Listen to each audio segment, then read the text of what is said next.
बिस्मिल्लाहिर्रहमानिर्रहीम। अस्सलाम वालेकुम नाजरीन, मैं हूं बाबर हयात और आप देख रहे हैं 24/7 उर्दू न्यूज पर होम एक्सपेंस के ताउन से बाबर हयात शो। नाजरीन, मिसबाउल हक ने जब से पाकिस्तान जिम्बाब्वे सीरीज के लिए 22 रुकनी स्क्वाड का ऐलान किया है वो शदीद तनकीद की जद में है और ऐसा कहा जा रहा है कि 4 से 5 पर्चियां जो हैं वो इस टीम में शामिल की गई हैं। सिफारशी खिलाड़ी इस टीम में शामिल किए गए हैं। वो कौन कौन से सिफारशी खिलाड़ी हैं और कौन कौन से ऐसे खिलाड़ी हैं कि जिनको इनकी जगह शामिल किया जाता तो हमारा ये जो 22 रुकनी स्क्वाड था ये ज्यादा फ्रेश लुक देता और ज्यादा जबरदस्त होता और अवाम भी इस पर खुश होते।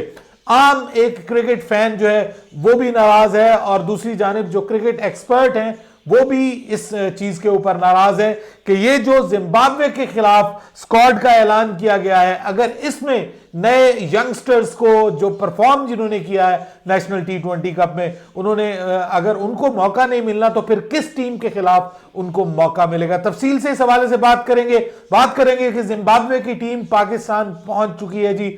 और फिर एक और अहम खबर आई है जो कि पाकिस्तान जिम्बाब्वे सीरीज के शेड्यूल के हवाले से है।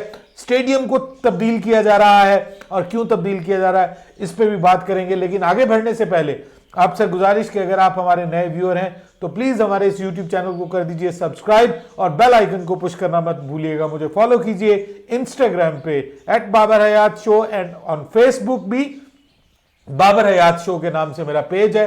वहां पर जाकर आप मुझे जो है वो उस पेज को लाइक कीजिए और मुझे फॉलो कीजिए और फिर आप मुझसे बात भी कर सकते हैं। तो जनाब, सिचुएशन ये है कि मिसबाउल हक ने 22 रुकनी स्क्वाड का ऐलान कर दिया। उन्होंने कुछ पुराने खिलाड़ियों को रेस्ट दिया, कुछ पुराने खिलाड़ी शामिल भी किए, ठीक है ना जी। कुछ पुराने खिलाड़ियों को रेस्ट क्यों दिया गया और कुछ पुराने खिलाड़ी शामिल क्यों किए गए? जब आप कह रहे हैं कि जी हमने नए खिलाड़ियों को मौका देना तो फिर पुराने खिलाड़ी क्यों शामिल किए गए?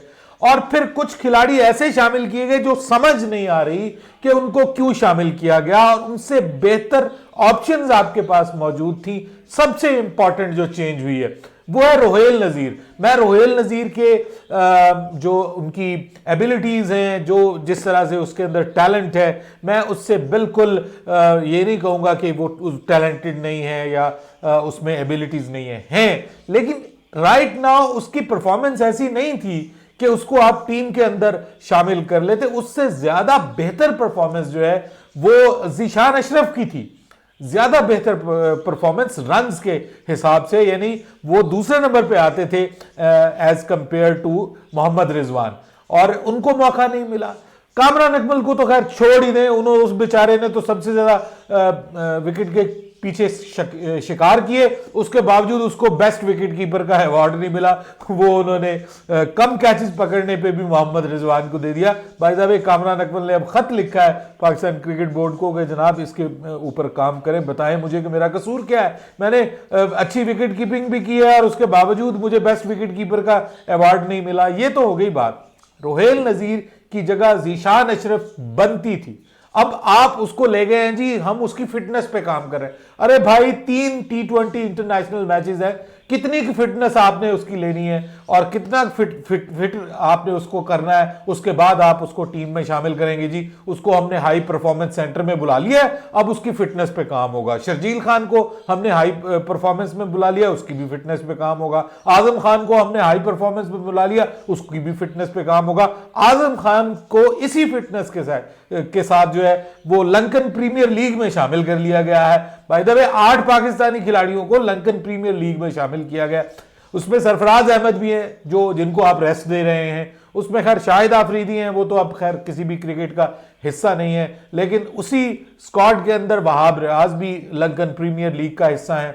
फिर आसिफ अली भी लंकन प्रीमियर लीग का हिस्सा है। शोएब मालिक जो हैं वो भी लंकन प्रीमियर लीग का हिस्सा है। जिन खिलाड़ियों को आप रेस्ट दे रहे हैं उन खिलाड़ियों को दूसरी टीमें जो है वो जनाब भारी दामों में खरीद के अपनी सीरीज का हिस्सा बना रहे हैं। तो ये तो सारी सिचुएशन है। अब उसके बाद आप ये देखिए कि मूसा खान को क्यों शामिल किया गया। मूसा खान की परफॉर्मेंस इस सारे नेशनल T20 कप में क्या थी, इसलिए शामिल किया गया क्योंकि वो जर्सी वो पहनता है जिसके ऊपर इस्लामाबाद यूनाइटेड लिखा हुआ और उसकी लाखों तनख्वाह हमारे मिसबा साहब लेते हैं, ठीक है। कुछ लोग तो कहते हैं कि शादाब खान को जो नायब कप्तान बनाया गया ये भी इस्लामाबाद यूनाइटेड की वजह से। चले, शादाब खान तो डिजर्व भी करता था कि उसको वाइस कैप्टन बनाया जाए, लेकिन मुझे ये बताएं कि उस्मान कादिर को आपने शामिल कर लिया, कितनी बड़ी पर्ची है, कितनी बार उसको लेके गए हैं, डेब्यू एक बार भी नहीं करवाया, पैसे उसको दे देते हैं आप। यार वैसे उसकी मदद करनी है तो किसी और तरीके से कर ले। उससे ज्यादा बेहतर परफॉर्मेंस जाहिद महमूद की थी। 31-32 साल का बेचारा हो गया, अब तो यार उसको खेलने दो। उसने 12 विकेट्स लिए हैं, आपने उसको शामिल नहीं किया। जिसने 10 लिए हैं आपने उसको शामिल कर लिया।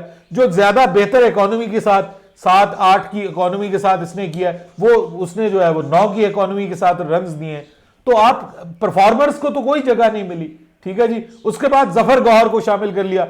एक मैच जफर गौहर के ऊपर आया है सेंट्रल पंजाब का, जो आखिर में वो जितवा नहीं सके, फहीम अशरफ जो ले गया था बिल्कुल आखिर में, आप उसको शामिल कर रहे हैं। अरे भाई, दानिश अजीज उससे 10 गुना ज्यादा बेहतर परफॉर्मेंस करके आया है, आपने उसको क्यों शामिल नहीं किया? बड़े सवाल है ना जी, इसी वजह से सारे प्रॉब्लम खड़े हो रहे हैं। मूसा खान को शामिल नहीं किया। उसके बाद जनाब जो है वो जो 5 मोहम्मद हसनैन की भी परफॉर्मेंस इतनी आउट क्लास नहीं है। ये अलग बात कि मैं समझता हूं कि वो ठीक है, उसमें गट्सी प्लेयर है, उसको आपने टीम का हिस्सा बना लिया, ठीक किया। लेकिन यार ये इस तरह थोड़ी होता है कि आप 4-5, चले एक आध पर्ची काबिल कबूल है, लेकिन कम अज कम 5 पर्ची हैं जी। देखें, इसमें मूसा खान पर्ची है, ठीक है जी, उस्मान कादिर पर्ची है, जफर गौहर पर्ची है, ठीक है जी, रोहेल नजीर पर्ची है, और इफ्तिखार अहमद को भी रेस्ट दे देते यार, उसकी जगह भी किसी हिटर को शामिल कर लिया जाता। आजम खान की जगह बनती थी, शर्जील खान की जगह बनती थी, नहीं शामिल किया गया। ज़ीशान अशरफ की जगह बनती थी, नहीं शामिल किया गया। उनकी जगह आप पर्चियों को, एक अरशद इकबाल है उसकी तरफ से, केपीके की तरफ से खेला, सबसे कम उसने जो है वो रन्स दिए हैं, ठीक है जी। उसका इकोनॉमी रेट सबसे ज्यादा बेहतर है पूरे टूर्नामेंट में, ठीक है जी। हारिस रऊफ उसके बाद दूसरे नंबर पे आते हैं। हारिस रऊफ को आपने शामिल कर लिया, शाहीन शाह अफरीदी को शामिल कर लिया। आकिफ जावेद अगर फिट होता तो उसकी भी जगह बनती थी, क्योंकि उसने भी बहुत शानदार बॉलिंग की है। आमिर यामीन का क्या कसूर है? आमिर यामीन अच्छा परफॉर्म करके भी उसको टीम का हिस्सा नहीं बनाया। सुहेब मकसूद को क्या प्रॉब्लम है जी? वो इस बार बेचारा अगर फॉर्म में वापस ही आया है और उसने अपनी मेहनत की है, इतनी मेहनत की है, वो उसकी मेहनत का फल नहीं मिला, आपने उसको टीम का हिस्सा नहीं बनाया। तो 5 पर्चियों की जगह आप 5 सुहेब मकसूद, आसानी से आप इफ्तिखार अहमद की जगह शामिल कर सकते थे, क्योंकि बॉलिंग तो इफ्तिखार अहमद की आपको पता ही है, एक मैच जितवा दिया था उसने आखिरी ओवर करके। तो ये सारे सवालात हैं जो बार बार पूछे जा रहे हैं, और अब तो क्रिकेट एक्सपर्ट भी इसके ऊपर बात करें कि इस टीम में 5 कम अज कम इस वक्त पर्चियां शामिल हैं।